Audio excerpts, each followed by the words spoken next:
देखिए, मुझे लगता है भैया जानबूझकर ये सब कर रहे हैं। तुम्हारा क्या मतलब है?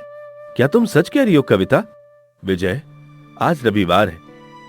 तुम और कविता जाकर घर का राशन ले आओ। घर में सब चीजें खत्म हो गई हैं। मुझे माफ करना, लेकिन इस बार मेरे पास पैसे नहीं हैं। अगला काम मिलने तक तुम्हें ही ये सब संभालना होगा। मेरे पास भी पैसे नहीं है भैया, और मैं कविता अपने खाने का देख लेंगे। आप अपने खाने का कुछ कर लीजिए। मेरी बात तो सुनो, मुझे तुमसे जरूरी बात करनी है। वो कर्ज हमने नहीं लिया, वो आपने लिया है, तो वो कर्ज आपको ही वापस करना है, हमें नहीं। हमने थोड़ी कहा था। एक माँ को ऐसा नहीं कहना चाहिए, लेकिन तुझे कर्मों की सजा मिलनी ही चाहिए थी। तू इसी के लायक है। नाश्ता बन गया है, आप सभी आकर नाश्ता कर लीजिए। अरे शोभा, पहले विजय को कुछ खिला दो। आज उसकी नौकरी का पहला दिन है। नौकरी भी तो तुमने ही लगवाई है। अरे माँ, ये तो विजय की मेहनत है। उसने खूब मन लगाकर पढ़ाई की और उसे अच्छी नौकरी मिल गई।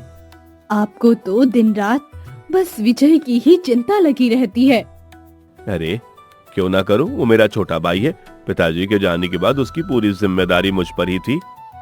देख लो बहू, इसे हमसे कोई लेना देना नहीं, बस इसे इसका भाई मिल जाए वही बहुत है।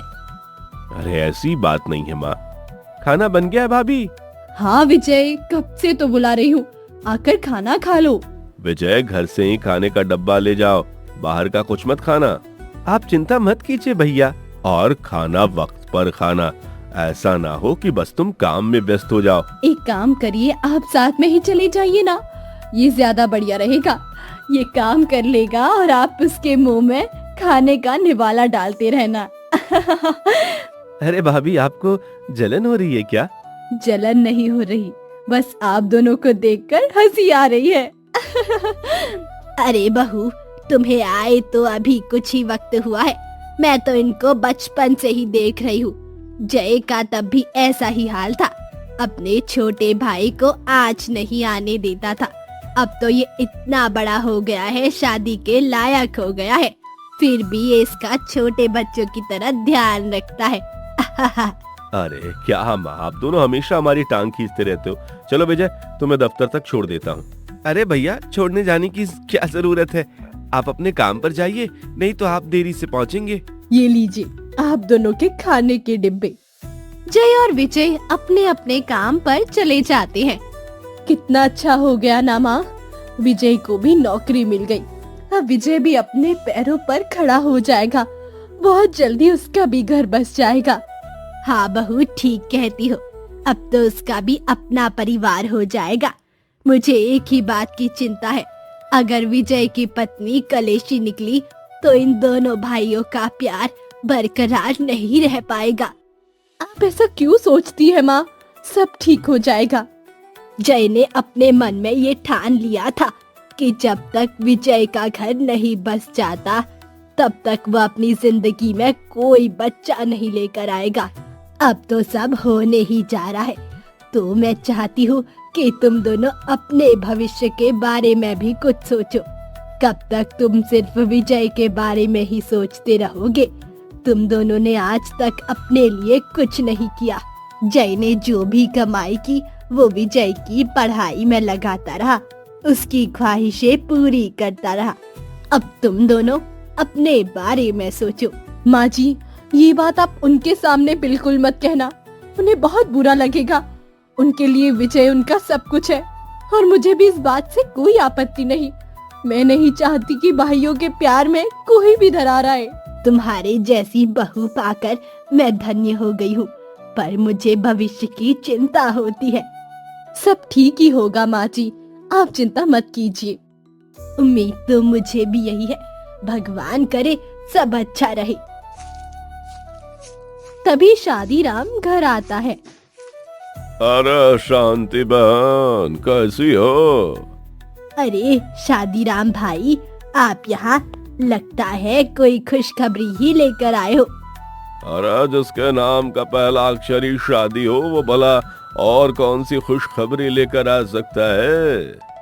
तो क्या मैं समझूं कि मेरे बेटे के लिए आप रिश्ता लेकर आए हैं? और क्या, मैंने सुना तुम्हारे बेटे की नौकरी लग गई है। हाँ हाँ, आपने सही सुना है, आज पहला दिन है। मैंने विजय के रिश्ते की बात चलाई है। उन्हें भी अपनी लड़की के लिए अच्छा और पढ़ा लिखा लड़का ही चाहिए। मैंने सोचा कि पहले आपसे पूछ लिया जाए। अरे, हमें क्या परेशानी होगी भला? हम तो चाहते हैं कि जल्द से जल्द विजय की शादी हो जाए। यह तो अच्छी बात है बड़ी बहू। तो फिर एक काम करता हूँ, ये बात आगे बढ़ाता हूँ। अच्छा, लड़की भी पढ़ी लिखी है क्या?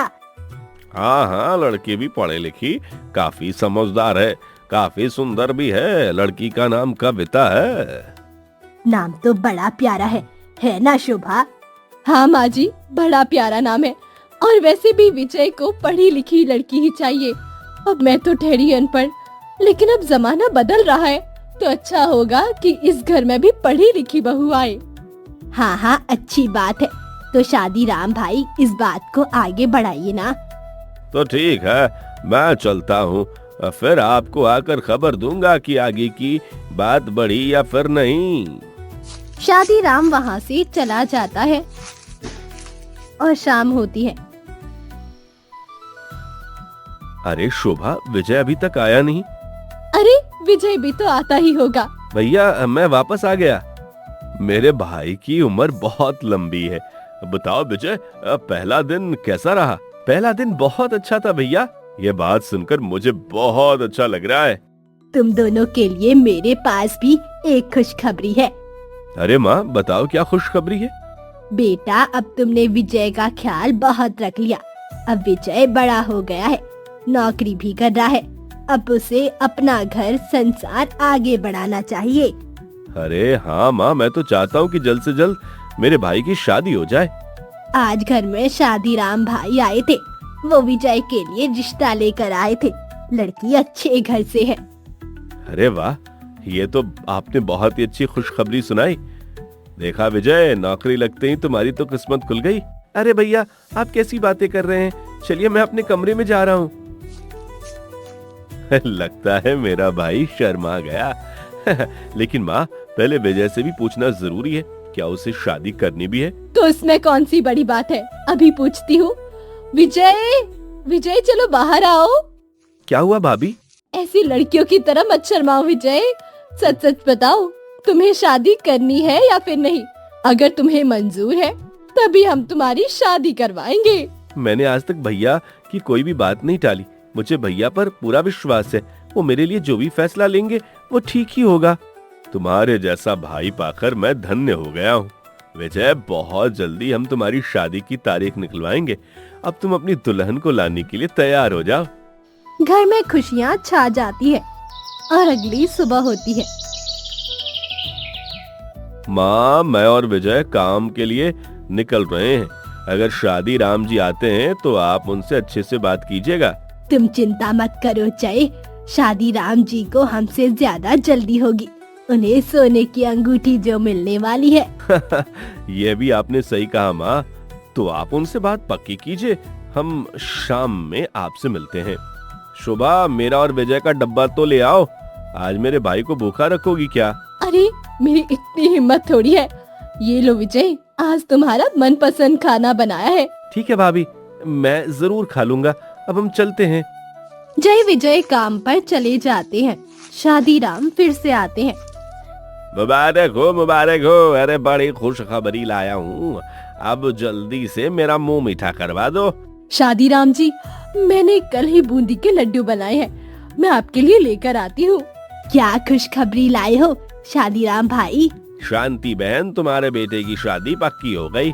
आज से ठीक 4 दिन बाद मुहूर्त निकला है। अब आप लोग को जल्दी जल्दी शादी की तैयारी करनी होगी। उससे पहले परिवार से भी मिल लेना।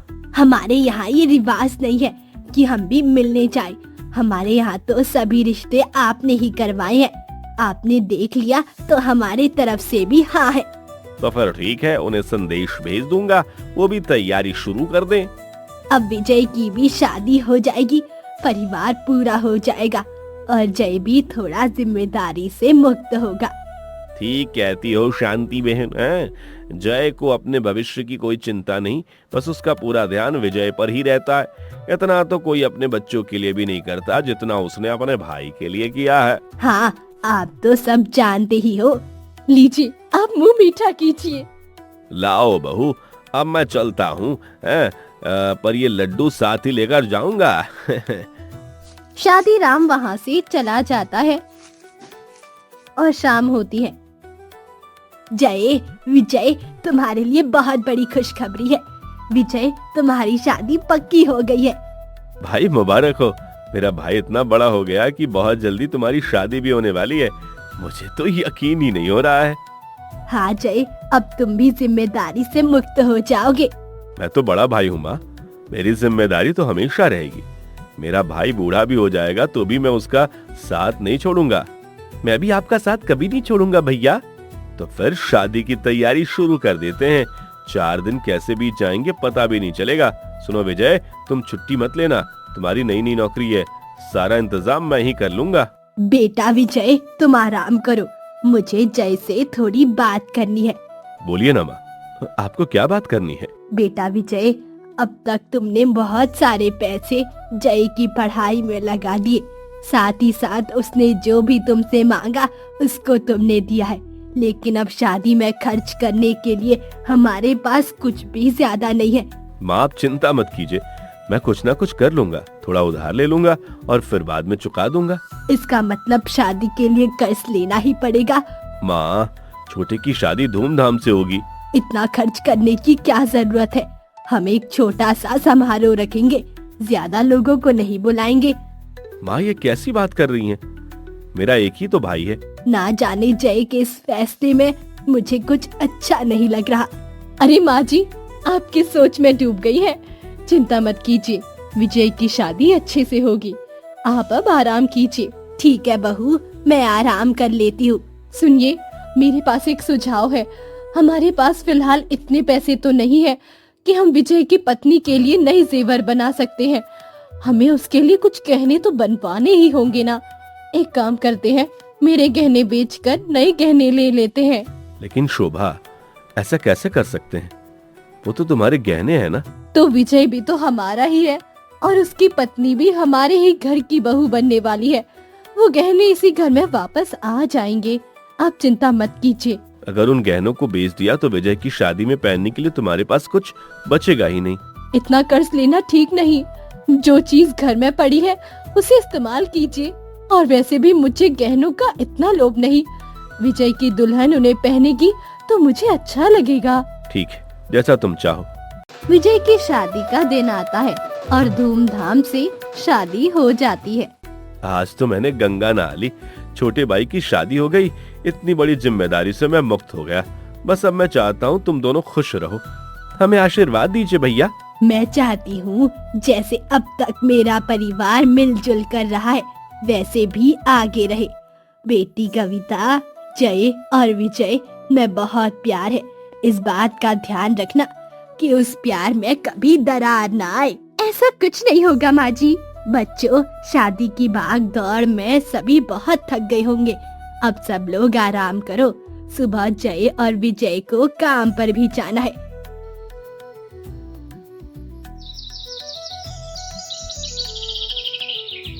मैं जल्दी जल्दी से विजय और उसके भैया के लिए डिब्बा बना देती हूँ, नहीं तो देर हो जाएगी। भाभी, मैंने उनके लिए डब्बा बना दिया है, अब भैया के लिए बना लीजिए। कैसी बातें कर रही हो छोटी बहू, यहाँ अलग अलग कुछ नहीं होता। बड़ी बहू जय और विजय दोनों के लिए खाना बनाती थी और उनके लिए डब्बा भी तैयार करती थी। अगर तुमने विजय के लिए डब्बा तैयार करना था तो तुम्हें जय के लिए भी डब्बा तैयार करना चाहिए था। माँ जी, रहने दीजिए ना, कविता भी नहीं है, उसे इस बारे में नहीं पता। क्या हो गया शोभा, ये शोर कैसा है? कुछ नहीं, ये लीजिए आपका डब्बा। विजय, कविता ने तुम्हारे लिए खाने का डिब्बा तैयार किया है, तुम भी लेते जाओ। हाँ, लाओ, बहुत देरी हो गई। देखो छोटी बहू, इस घर में ऐसा नहीं होता है। आगे से इस बात का ध्यान रखना। बड़ी बहू ने विजय को अपने बेटे की तरह प्यार दिया है। ख्याल रहे, 2 भाइयों के बीच दरार कभी मत डालना। मैं इस बात का ध्यान रखूंगी। इस बुढ़िया को और इस शोभा को मैं अच्छा सबक सिखाऊंगी। वक्त आने दो, मैं इन्हें दिखाऊंगी कि मुझ पर हुक्म जमाने का क्या अंजाम होता है। कविता, अपने गहने माँ जी के पास दे दो, वो अच्छे से रख देंगी। वो घर की बड़ी है और तुम्हें जब भी जरूरत होगी उनसे ले लेना। नहीं भाभी, मुझे अपने गहने बहुत प्यारे हैं, मैं उन्हें अपने पास ही रखूंगी। चलो ठीक है, जैसी तुम्हारी मर्जी। शोभा, मैं लुट गया, बर्बाद हो गया। अरे आप इतनी जल्दी घर कैसे आ गए? क्या हो गया? अरे जहाँ मैं काम करता था वहाँ कारखाना ही बंद हो गया। अब मैं कहाँ जाऊंगा, क्या करूंगा, अब गुजारा कैसे होगा? शोभा, मुझ पर तो इतना कर्ज है। हे राम, ये सब क्या हो गया? अब आगे क्या होगा? तुम चिंता मत करो बेटा, विजय है ना, जब तक तुम्हें नया काम नहीं मिलता विजय घर चला लेगा। आज तक तुमने सारी जिम्मेदारी अपने कंधों पर ले रखी थी, लेकिन अब से विजय की भी जिम्मेदारी बनती है। पता नहीं माँ, क्या होगा अब, मुझे बहुत चिंता हो रही है। शाम होते ही विजय घर आता है। अरे भैया, आप तो बड़ी जल्दी आ गए। आज आपके पास काम कम था क्या? विजय, तुम्हें क्या बताऊं, अब मेरे पास कोई काम नहीं है, मेरी नौकरी चली गई, मुझे नया काम ढूंढना होगा। अरे क्या हो गया भैया, ये कैसे हुआ? वो कारखाना ही बंद हो गया। देखो बेटा विजय, अब तुम्हें अपने भैया की मदद करनी होगी। आज तक तुम्हारे भैया ने तुम्हारी हर जरूरत पूरी की है, लेकिन अब घर की जिम्मेदारी तुम्हें संभालनी होगी। मैं बहुत मजबूर हूँ विजय, नहीं तो तुम पर कोई बोझ नहीं डालता। नहीं भैया, आप चिंता मत कीजिए, सब ठीक हो जाएगा, मैं सब संभाल लूंगा। आप आराम से अपने लिए नया काम देखिए, आपको चिंता करने की जरूरत नहीं। तुम्हारी बातें सुनकर मुझे थोड़ी तसल्ली मिली है। सुनिए जी, मुझे आपसे कुछ जरूरी बात करनी है। हाँ हाँ कविता, मैं अंदर ही आ रहा हूँ। भैया, मैं कविता से बात करके आता हूँ। देखिए, मुझे लगता है भैया जानबूझकर ये सब कर रहे हैं। तुम्हारा क्या मतलब है? सुबह मैंने भैया के लिए खाने का डिब्बा नहीं बनाया, सिर्फ आपके लिए बनाया। मुझे लगता है इसी वजह से भाभी ने उनके पास चुगली की है और जानबूझकर वो सारा बोझ और कर्ज आपके सिर पर डालने की कोशिश कर रहे हैं। मुझे तो लगता है भैया और भाभी अब अलग होना चाहते हैं। क्या तुम सच कह रही हो कविता? मुझे तो यही लगता है। भला मैं दो भाइयों के बीच में फूट क्यों डालूंगी? आप खुद ही सोचिए ना। बस मैं तो आपकी आंखें खोलना चाहती थी। ये दोनों आपसे कोई प्यार वार नहीं करते हैं, बस आपको इसीलिए पढ़ाया लिखाया ताकि कल को आप कमाई कर सके और ये मजे से बैठकर खा सके। मैंने सोचा भी नहीं था भैया और भाभी ऐसी चाल चलेंगे। अब मैं बताऊंगा कि मैं किसी के हाथ की कठपुतली नहीं हूँ। विजय, कविता, आओ खाना खा लो। मुझे भूख नहीं है भाभी, और कविता को भी नहीं है, आप लोग खा लीजिए। लेकिन परिवार के साथ बैठ के तो खाओ। हम थक गए हैं भाभी, आप जाइए। ठीक है। विजय, आज रविवार है, तुम और कविता जाकर घर का राशन ले आओ। घर में सब चीजें खत्म हो गई हैं। मुझे माफ करना, लेकिन इस बार मेरे पास पैसे नहीं है। अगला काम मिलने तक तुम्हें ही ये सब संभालना होगा।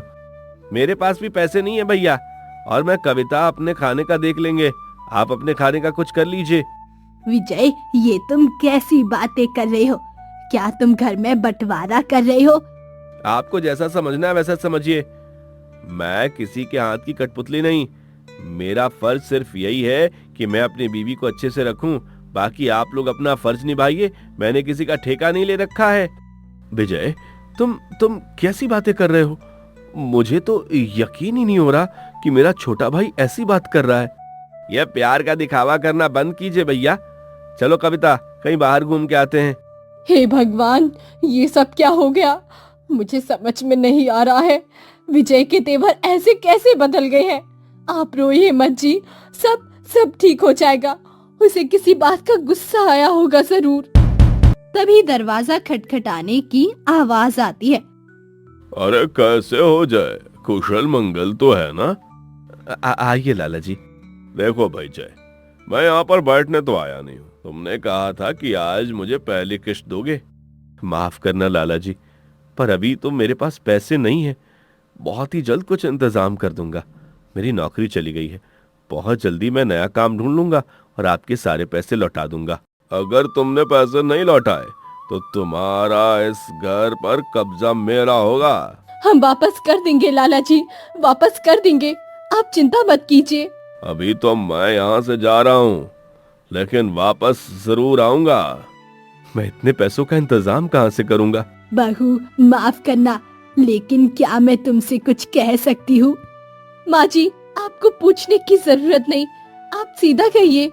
बहू, क्या तुम अपने गहने बेचकर ये कर्ज चुका सकती हो? माफ करिए माँ जी, लेकिन वो गहने मैं पहले ही बेच चुकी हूँ। क्या मतलब? कविता के लिए जो गहने बनवाए हैं वो मेरे गहने बेचकर ही बनवाए हैं। हे भगवान, तुम दोनों ने अपना सब कुछ खो दिया। मैंने तुम दोनों से कहा था अपने भविष्य की भी चिंता करो, लेकिन तुमने मेरी एक बात नहीं मानी। आज देखो उसका परिणाम तुम्हारे सामने है। मुझे यकीन नहीं हो रहा है, मेरा छोटा भाई ऐसा बर्ताव कर रहा है। शायद वो गुस्सा होगा, जल्दी ठीक हो जाएगा। काश जैसा तुम सोच रहे हो वैसा ही हो। विजय और कविता घर लौट आते हैं। चलो कविता, कमरे में चलो, हम खाना खा लेते हैं। विजय, मेरी बात सुनो, घर में आज बनाने को कुछ भी नहीं है। क्या तुम सबके लिए बाहर से खाना लाए हो? मैं सिर्फ खुद और अपनी पत्नी के लिए खाना लेकर आया हूँ। मैंने पहले भी कहा था कि बाकियों का ठेका मैंने नहीं ले रखा है। चलो कविता, यहाँ से कोई चैन से खाना भी नहीं खा सकता। ये सब क्या हो गया? आप खुद को संभालिए।